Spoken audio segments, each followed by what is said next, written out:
Okay, guys, I am re-recording this because I had no sound last time. This is kind of the meat of the clearance discussion. So, clearance model. Let's go. So last time we talked about how we measure clearance, but we still don't really know what actually are the determinants of clearance, right? So that's what we're going to figure out right now. I know you've been waiting anxiously to find out what determines clearance. Well, here's the model we're going to use. So what we've got is drug coming into a clearance organ here, and then going out of the clearance here, and any drug that's eliminated by that organ is coming out now. So we're just making a generic clearance organ here. What this Q stands for is blood flow. So this is blood flowing into the organ, because the only way the drug can get there is by the blood, right? So that's blood flow. And this is the concentration of the drug in the blood as it comes into the organ. So this is the arterial, A stands for arterial, blood, the concentration of drug in that. And then Q, okay, the blood flow is going to stay constant, right? So it's still Q times the concentration in the venous blood, so after visiting the organ. So Q times concentration, so Q is going to be volume per time, right? Blood flow. And the concentration is going to be amount per volume. Oops. So this is an amount per time coming into the clearance organ and an amount per time coming out of the clearance organ. Obviously, if there's drug removed, the arterial concentration is going to be greater than the venous concentration, and it assumes that no drug is bound to the organ. All right, so is everybody good with this idea as we go forward? I hope so. So the rate of extraction. So as we said, this is an amount, this is an amount per time. So Q times concentration arterial is an amount per time, or I'm sorry, an amount per time minus an amount per time. That's going to be your rate of extraction, and that can be thought of as Q times CA minus CV, right? Now, this isn't very useful. I mean, it will give you an amount per time that's removed, your rate of extraction. But it's not very useful because it doesn't tell you how much was available to be extracted.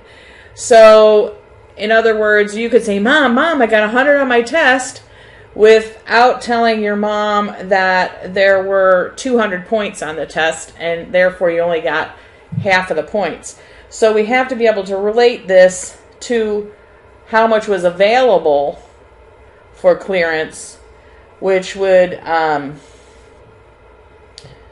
give us our not our rate of extraction, but our efficiency, our extraction efficiency, which we see here. And we're going to use a big letter E to signify that. So the rate of extraction the extraction efficiency takes the rate of extraction, as we had from our previous slide, and compares it to how much came into the organ to begin with, so that we have some frame of reference on what was available. So the rate of input is Q times your arterial concentration, and when we simplify this, these Q's will cancel, and we have our concentration in minus our concentration out all over our concentration in. That's what determines our extraction efficiency.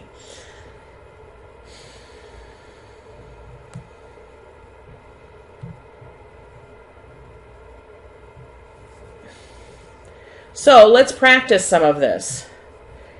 What would be the extraction efficiency of a drug by an organ when 100 milligrams per liter comes in and 100 milligrams per liter goes out? Well, I think we can tell before we do the math that this is going to be an extraction ratio of 0, right? Because none of it was extracted. But if we do the math, we can say Ca of 100 milligrams per liter minus Cv of 100 milligrams per liter, that's 0 over Ca 100 milligrams per liter. So obviously this is going to be a big 0, isn't it?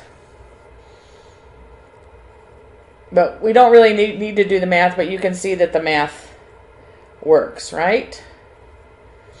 All right, how about the other extreme? What if we have a drug where the concentration in is 100 milligrams per liter and the concentration out is 0? Well, we can see, and again, we're comparing it to the concentration in, so we can see that this would be 100% or 1, right? So here we're going to have an E of 1. So this is the other extreme. We didn't probably need the equation for that, right? But there it is. And then I have one more here for you to consider. What is the E of a drug by an organ when 100 milligrams per liter comes in and 25 milligrams goes out? So here we have 100 milligrams coming in minus 25 going out. So obviously 75 has been removed, and we compare that to how much was available, which was 100. So here our E will be 0.75, right?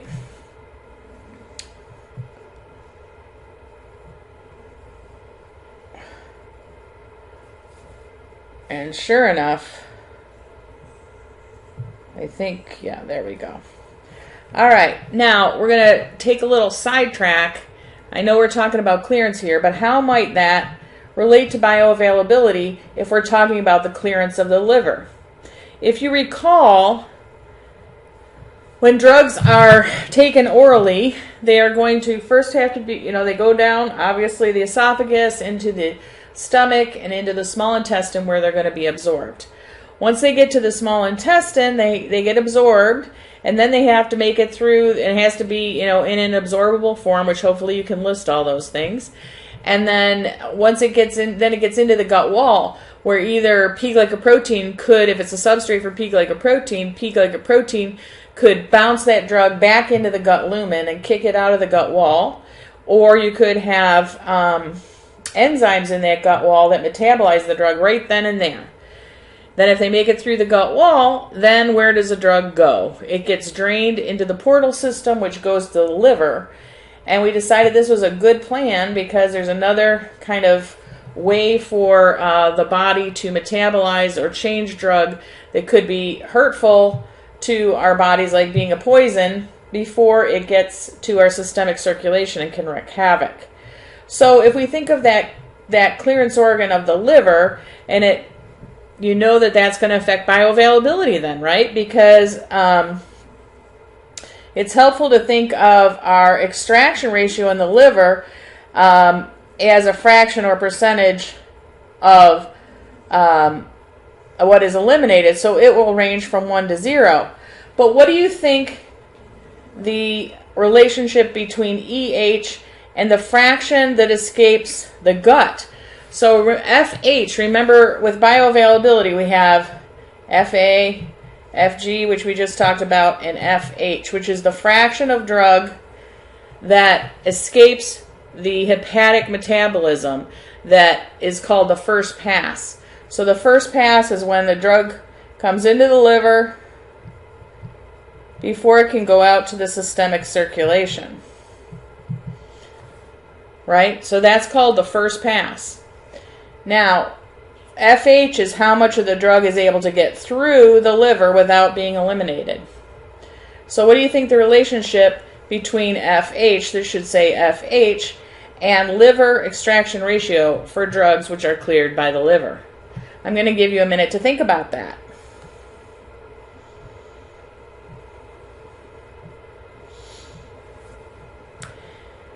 Well, I just went over this, didn't I? Okay, so I'm not going to go over it again. So the FH is the fraction that escapes the first pass effect. So it's how much will be left after going through the liver. So if E is 1 for a drug cleared only hepatically, so that means, what does E is 1 mean again?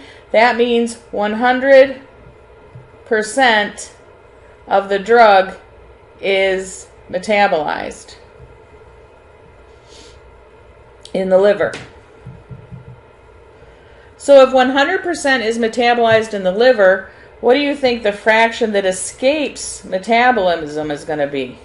I think it's going to be 0. I think none of it will escape if 100% is being metabolized. What do you think?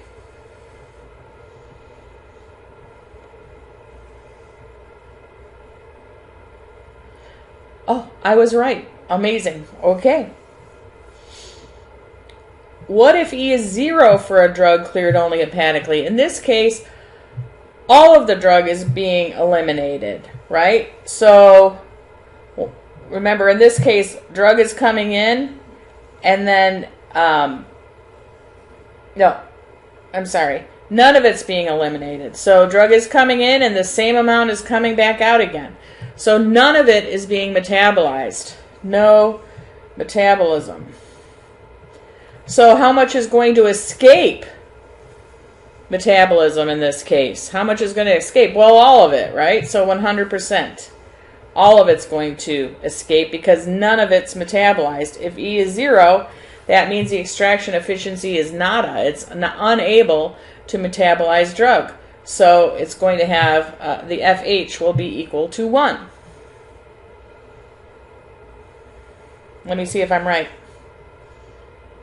Yes, yay, I'm right. Good thing, because I wrote these slides, didn't I?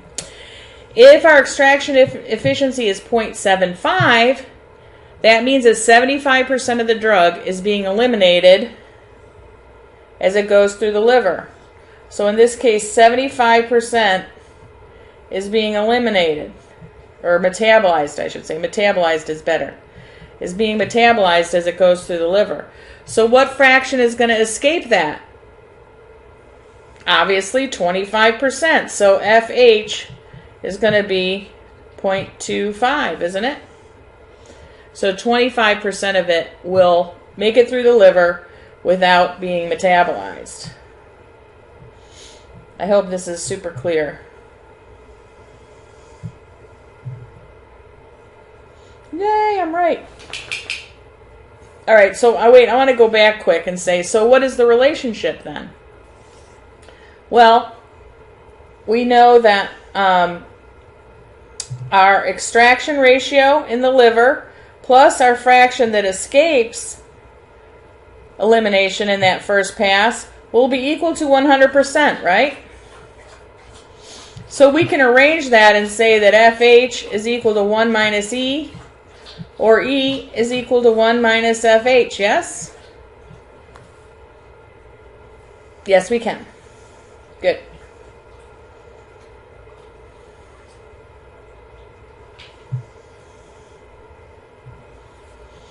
All right, so back to our clearance organ. As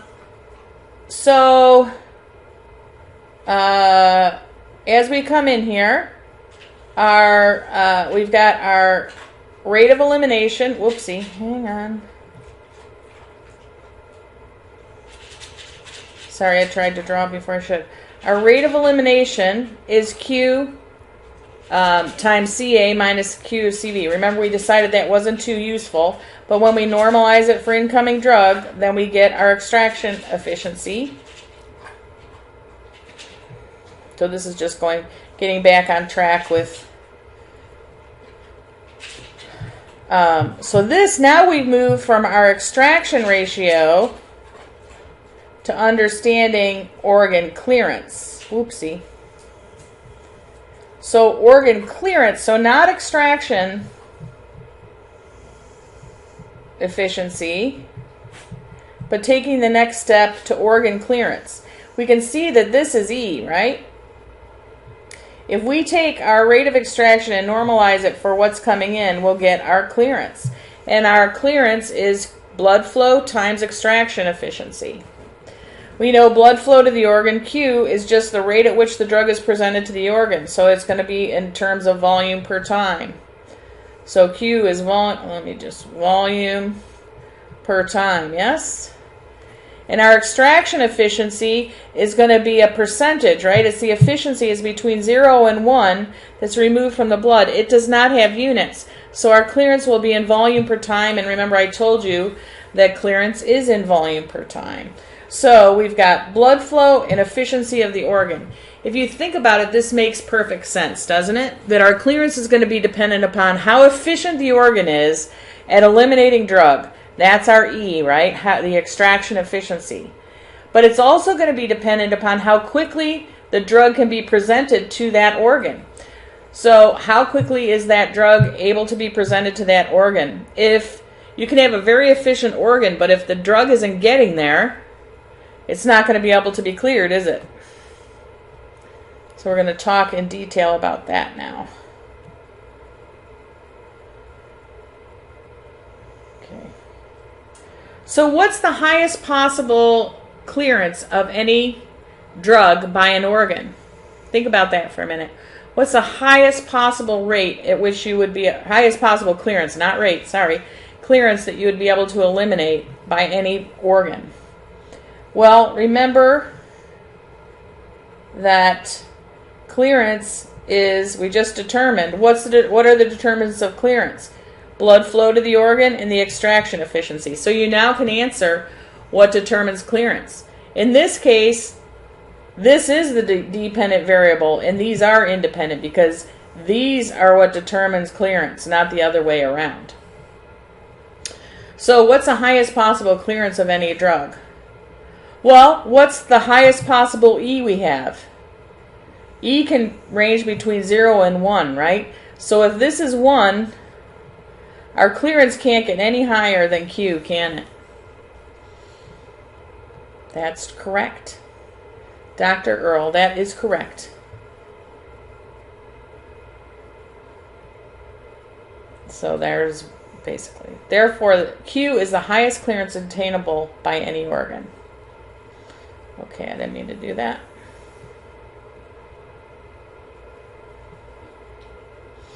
Now, we're going to talk in more detail about two different extremes. You're going to need to stay with me now.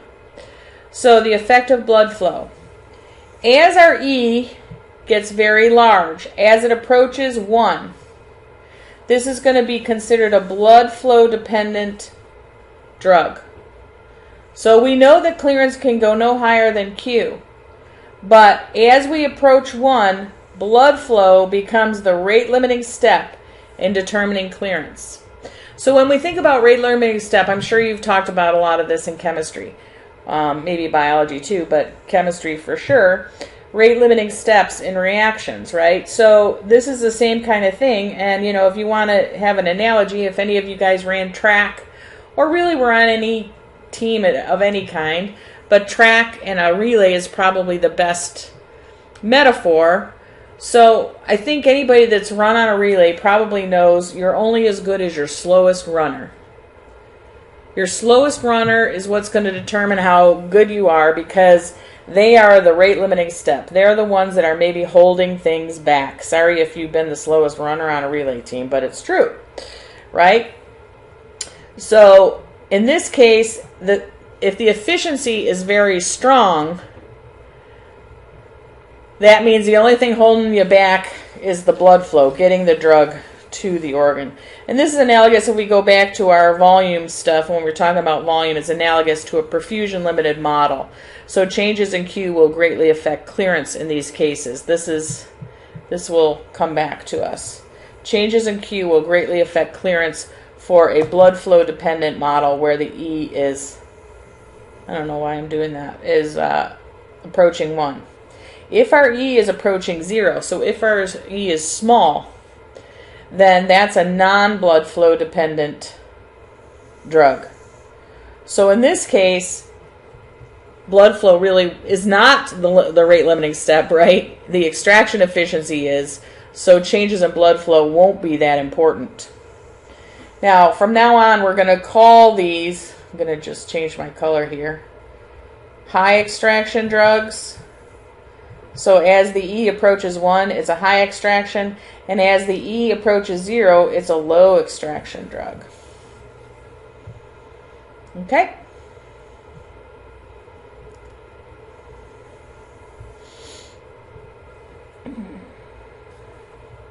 So I said that one of the things we were going to do this in this.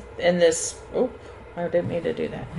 I'm going to go back here. I didn't mean to hit that button.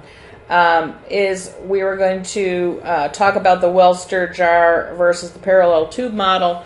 I decided not to bother you with that. We are going to go straight to, oopsie, wait a minute.